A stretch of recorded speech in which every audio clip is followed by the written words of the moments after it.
Hello everybody, Ewan Spence here, and the next video diary on the Nokia N97.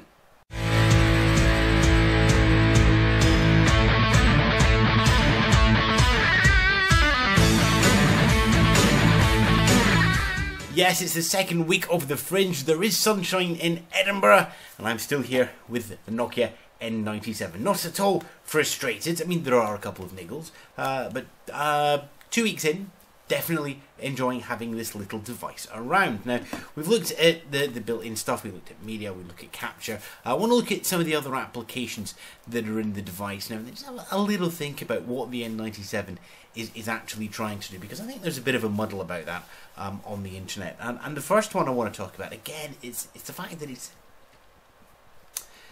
A lot of people just said it's just like flat. It's like, there you go. There's the N97 in these videos. Where something like, say, the 5800, there was a comment that, oh, we've seen you grow into the phone over the couple of weeks. And I think the reason that happened was because it was the first touchscreen device. The N97, especially when you stick it into portrait mode, is essentially a 5800 with a slightly larger screen, which means I'm already comfortable and warm and happy with that interface. I'm actually, just as in the 5800, still really enjoying using the touchscreen with the large buttons to do T9 input, which is probably one of the fastest input methods that I've had on a mobile phone in recent times. Yes, there are times the QWERTY keyboard is very nice and worthwhile using. Just when you need to be precise or you've got it on a table, it's just nice to have it there. But in terms of actually heading out and doing stuff while out and about and walking around, it's one-handed. Let's just bring up a note for a second. You know, it's quite happily in your one-handed mode, sticking a new note, and away you start typing. You know, and this is a mud. There we go. Then you have other role-playing games you can play on it as well. And I love the fact that you've got a nice big target area for T9. You can tap away, be it a finger, 2 fingers, you know, 3, 2, 1. It just works. So I'm using the keyboard less than I thought I would. And I'm still using the touchscreen about the same that I thought I would, but I wasn't expecting to use it for input. But again, it's a clunky input. I talked about this in Jeepers. You look at the iPhone's on-screen keyboard with your taps and your slides and your little pop-up letters.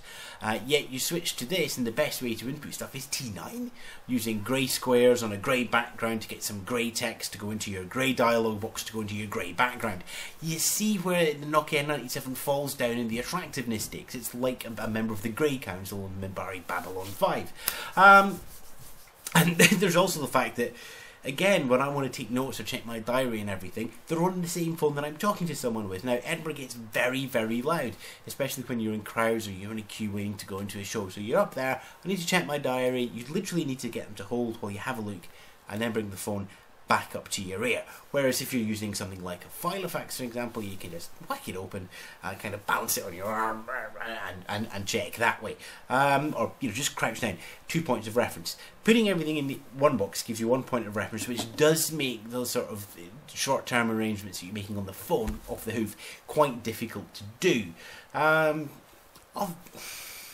Other weird things, and I pointed out there's 2 icons for contacts. There's also 2 icons for notes. There's a notes, which is the one that syncs, and then there's active notes, which doesn't sync and does occasional other thing stuff. But both of them just completely fail to attract me. No category support, hard to search, big indexes of text, so it's hard to scroll through. Again, very nice if you're taking a handful of notes, but I want something that's going to do more than a handful of notes. If I'm seeing 5 or 6 shows every day and I need to keep my review notes for when I write up, that means in 24 days of the Fringe, then I can rack up close to 100 shows. That's that's asking a lot of the notes application, and then to be able to manipulate it afterwards, it's not there. Zip file, that's handy. You don't have RAR or any of the other compression mechanism. That's perhaps not so handy, especially given that RAR is much more popular online for downloading media. What else do we have? The clock. Yes, let's talk about the humble clock application that gives you an alarm. Where's the full screen? Where's the nice big clock that, you know, nice digital clock that you can sit and fill up the whole screen? How about a stopwatch function to go in there that I can see how long my timing is done for recording shows. It's at night time, you just reach over and tap it. One of the great things, where's the E75? One of the great things about the E75 is when it's got its key lock, don't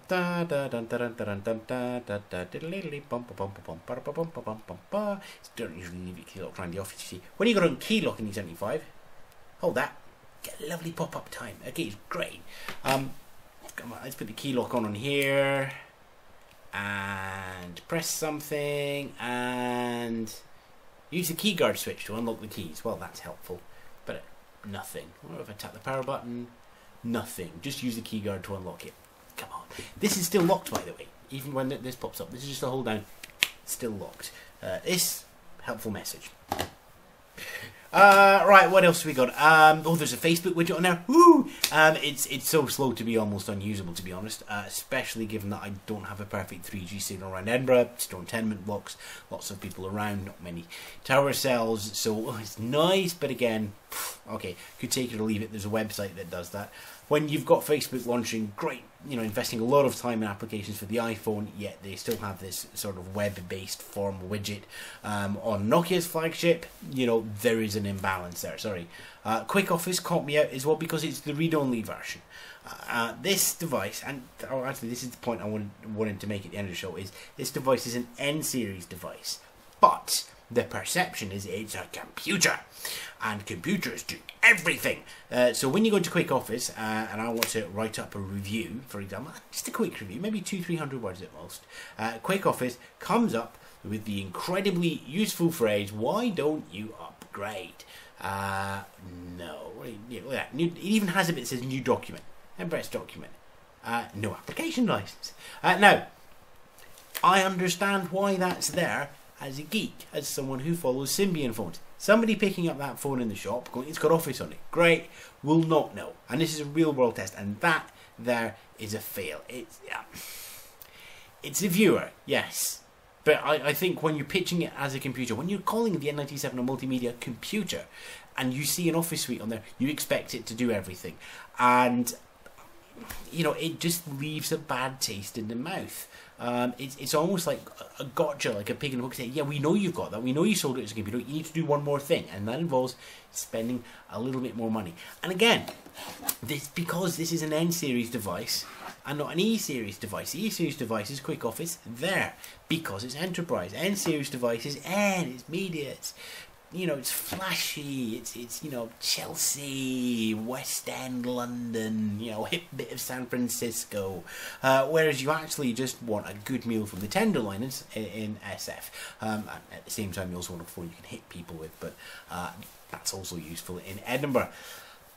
The E75 made a lot of compromises and made it an average phone, but it made all the right compromises, and as such, myself and Steve and Rafe have over time realised that the E75 is like that girl at school who you just go, maybe I should take you to the ball, and everything works out wonderfully. The N97 has a great initial street cred, looks fantastic and stunning, lovely curves, great shape, but when you actually try to get down to do anything, you realise that there's not much there. When you try to knock over the camera in that sort of frenzied excitement that you do as a teenager, it just all goes, oh, is that it?